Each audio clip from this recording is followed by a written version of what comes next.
Assalamualaikum warahmatullahi wabarakatuh. Selamat pagi kelas 3 Al-Mu'min. Bagaimana kabarnya? Insyaallah sehat selalu ya. Tetap semangat untuk puasa pada pagi hari ini. Dan belajarnya juga harus tetap semangat. Sekarang kita masuk ke pembelajaran 1, 2, dan 3 subtema 2 ya. Yaitu membahas tentang aku anak mandiri. Nah, ini adalah materi yang akan kita bahas. Lanjut, kita akan masuki halaman 32. Kita masih membahas tentang pramuka ya, alatnya, lambangnya, simbolnya. Nah, kita akan bahas. Kemarin kita juga sudah bahas di subtema 1 simbol-simbol, lambangnya. Nah, sekarang ini lebih detail, lebih jelas. Dicontohkan ada orangnya. Jadi lambang tersebut diletakkan di mana nih di bajunya? Bagian lengan kanannya yang di mana? Kanan di kirinya yang lambang yang mana? Oke, di sini ada Dina. Dina.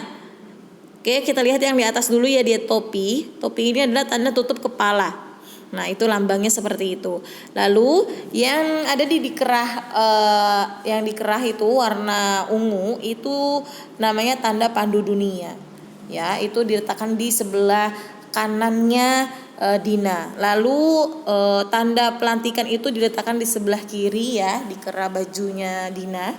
Lalu di situ ada nama ya, ada papan nama. Lalu ada pita wilayah. Dia asalnya dari mana? Kalau misalnya Kota Bekasi. Lalu juga ada pita nomornya di situ. Lalu juga ada lencana wilayahnya, ada tanda jabatannya ya. Lalu juga ada tanda barungnya. Lalu juga ada tanda kecakapan umumnya atau TKU, ada tanda TKK-nya juga. Nah, ini lambang yang digunakan oleh Dina. Nah, di sini juga ada yang laki-laki yaitu Ade.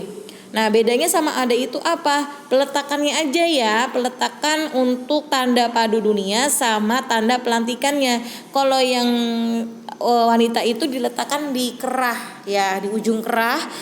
Kalau laki-laki itu ditaruhnya di bagian dada ya, di bawah, agak sedikit ke bawah dia. Bedanya itu aja, untuk yang lainnya diletakkannya sama gitu ya.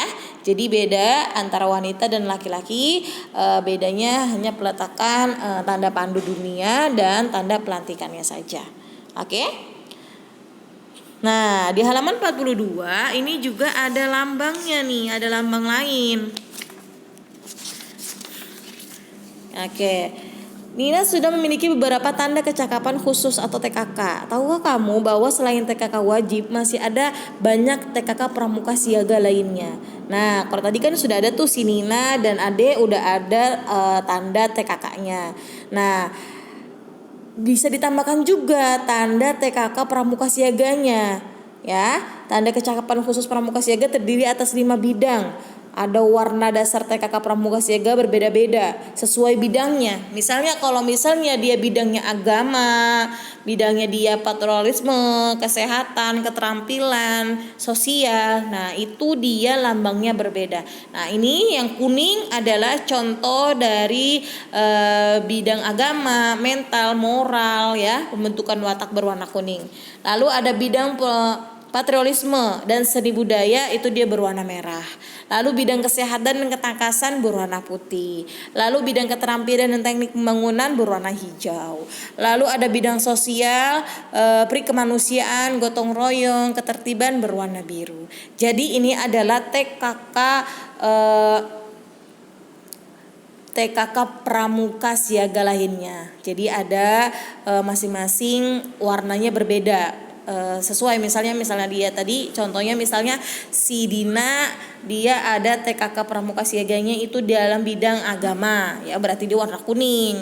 Lalu misalnya Ade, dia bidangnya sosial atau perikemanusiaan, berarti berwarna biru. Itu ya, ini adalah contoh atau tambahan dari tanda kecakapan khususnya. Nah, di halaman 37 ini membahas tentang simbol sila Pancasila. Kemarin kita sudah bahas.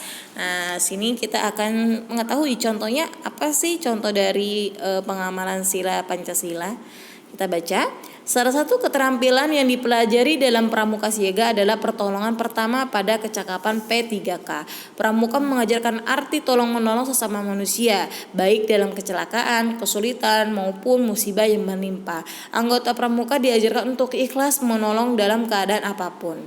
Nah, jadi anggota pramuka itu diajarkan ketika menolong orang, baik kecelakaan, yang sakit, terus yang kesusahan, dia itu diajarkan untuk ikhlas menolongnya tanpa mengharapkan imbalan, mengharapkan balasan dari orang yang ditolong. Ya, jadi anak pramuka ini diajarkan untuk menolong secara ikhlas. Nah, sikap saling menolong merupakan pengamalan Pancasila, terutama sila kedua yang berbunyi kemanusiaan yang adil dan beradab. Nah, kira-kira lambang sila kedua itu apa ya? Oke, nanti dikasih panah, kalian tunjukkan kira-kira mana lambang sila kedua. Oke. Nah, di sini ada contoh pengamalan sila kedua. Yang pertama itu membantu korban bencana alam. Garis bawahi. Yang kedua bersikap santun kepada siapapun. Dua ini adalah contoh dari pengamalan sila kedua Pancasila. Oke, di sini kita akan membahas tentang menyebutkan nama bangunan datar berdasarkan gambar dan bentuk permukaan benda konkret. Ya, di sini akan Ustazah jelaskan atau ada video benda-benda apa saja sih yang termasuk bangun datar. Oke, simak ya, atau kalian perhatikan video tersebut. Video ini.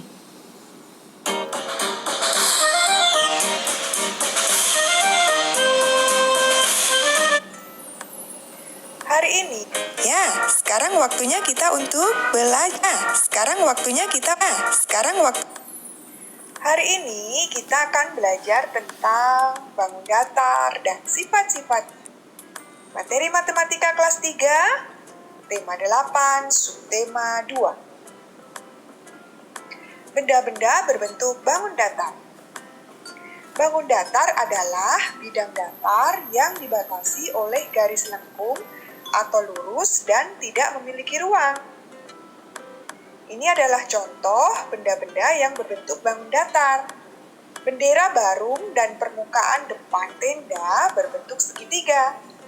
Permukaan bendera semafor berbentuk segi empat. Dan roda sepeda dan bagian atas ember memiliki permukaan berbentuk lingkaran. Contoh benda yang berbentuk segi empat ada penghapus, penggaris, lemari, dan papan tulis. Contoh benda yang berbentuk segitiga ada penggaris, kue, atap rumah, dan layar perahu. Contoh benda yang berbentuk lingkaran ada bola, uang koin, piring, jam, roda sepeda, dan cincin. Mengidentifikasi sifat-sifat bangun datar persegi. Di sini ada gambar bangun datar persegi A, B, C, D. Sifat-sifat persegi, keempat sisinya sama panjang, yaitu AB sama dengan BC sama dengan CD sama dengan AD. Keempat sudutnya sama besar dan merupakan sudut siku-siku, yaitu sudut A sama dengan sudut B sama dengan sudut C sama dengan sudut D. Bendera semafor dan permukaan meja pada gambar memiliki 4 sisi sama panjang dan 4 sudut siku-siku. Jadi, bendera semafor dan permukaan meja berbentuk persegi. Mengidentifikasi sifat-sifat bangun datar persegi panjang. Di sini ada gambar persegi panjang A, B, C, D.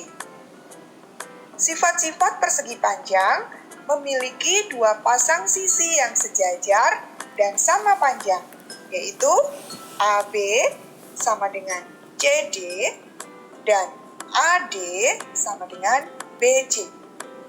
Keempat sudutnya sama besar dan merupakan sudut siku-siku, yaitu sudut A sama dengan sudut B sama dengan sudut C sama dengan sudut D. Bendera merah putih, kaca jendela, layar TV, dan papan tulis memiliki 4 sisi dan 4 sudut siku-siku. Sisi-sisi yang berhadapan sejajar dan sama panjang. Jadi, bendera merah putih, kaca jendela, layar TV, dan papan tulis berbentuk persegi panjang. Membedakan bangun datar berdasarkan sifat-sifatnya. Ada banyak di sekitar kita yang memiliki bangun datar. Perhatikan bagian pintu masuk tenda pada gambar di samping. Pintu tersebut berbentuk segitiga karena memiliki permukaan dengan 3 sisi dan 3 sudut. Kedua bendera tersebut sama-sama memiliki 4 sisi dan 4 sudut yang sama besar. Pada bendera merah putih, sisi yang berhadapan sejajar dan sama panjang. Jadi, bendera merah putih berbentuk persegi panjang. Pada bendera semafor, keempat sisinya sama panjang. Jadi, bendera semafor berbentuk persegi. Benda yang lain yang memiliki sifat yang sama dengan bendera merah putih adalah tandu. Sementara itu, benda lain yang memiliki sifat yang sama dengan bendera semafor adalah papan catur. Demikian penjelasan dari Ibu Guru. Terima kasih. Oke, itu adalah penjelasan dari contoh-contoh bangun datar.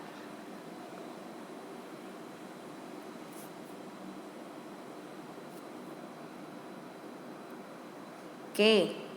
Selanjutnya di sini ada memperagakan kombinasi gerak tangan, kaki, dan kepala dalam tarian. Ada di halaman 34.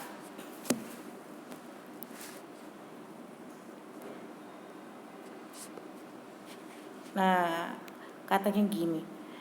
Tahukah kamu sapu tangan juga dapat digunakan sebagai properti menari? Pernahkah kamu menari menggunakan sapu tangan? Siapkan 2 buah sapu tangan. Ikutilah gerakan-gerakan menggunakan tangan dan kaki berikut. Kedua tangan memegang sapu tangan, kedua tangan diayunkan ke depan dan ke belakang secara bergantian.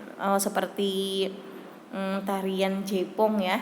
Ke kanan, ke depan, ke belakang. Nah, sapu tangan ini pengganti selendang ya. Biasanya selendangnya itu ada di pinggang ya. Lalu kedua tangan diayunkan ke kanan sebanyak 2 kali. Lakukan sambil melangkah ke kaki kanan 2 langkah. Ulangi gerakan dengan arah sebaliknya. Kalau tadi cuman berbarengan ya kaki dan tangannya. Lalu yang ketiga, karena kaki kanan melangkah ke belakang sambil membuka kedua tangan ke samping. Tangannya berarti dikedepanin ya. Ada di halaman 35. Lalu yang terakhir ini ada posisi duduk. Agak berjongkok, kedua tangan diayunkan ke samping kiri sambil kepala menengok ke kanan. Nah, ini adalah contoh gerakan kombinasi gerakan tangan, kaki, kepala ya. Jadi kaki, kepala, tangan ini digerakkan dalam tarian tersebut. Ini adalah contoh kombinasi yang mana ketika menari ada gerakan tangan, gerak tangan digerakin, ada kakinya juga digerakin, terus kepalanya juga digerakin ya, kepalanya ke kanan, terus ke kiri, ke atas, ke bawah. Nah, ini adalah contoh pergerakan kombinasi gerak dalam tari ya. Lalu di sini ada mempraktikkan gerak kelenturan tubuh. Oke, jenis tanda kecakapan khusus bermacam-macam. Oke, di halaman 40 coba. Kita lihat di halaman 40, ini adalah contoh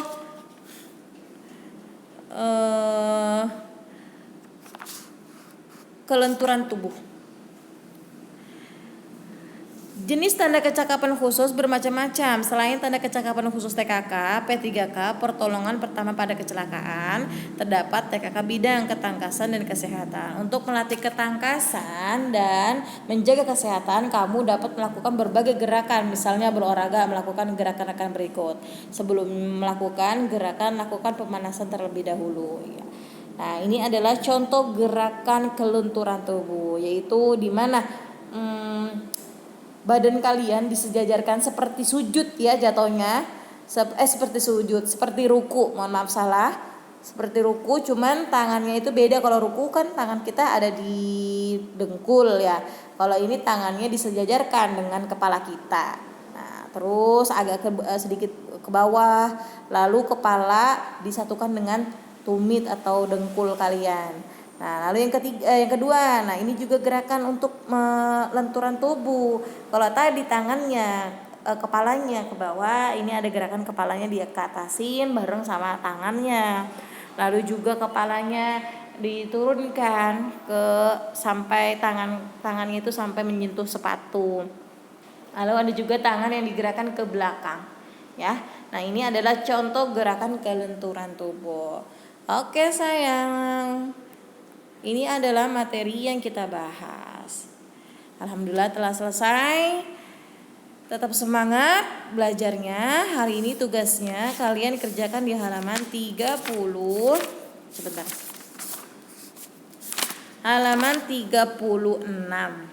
Ya, nomor 1, 2, dan 3. Tugasnya di halaman 36. Oke? Tetap semangat belajarnya. Semoga puasanya diberi kelancaran dan diterima sama Allah. Amin. Amin ya rabbal alamin. Ustazah akhiri dengan ucapan alhamdulillahirabbil alamin. Wassalamualaikum warahmatullahi wabarakatuh.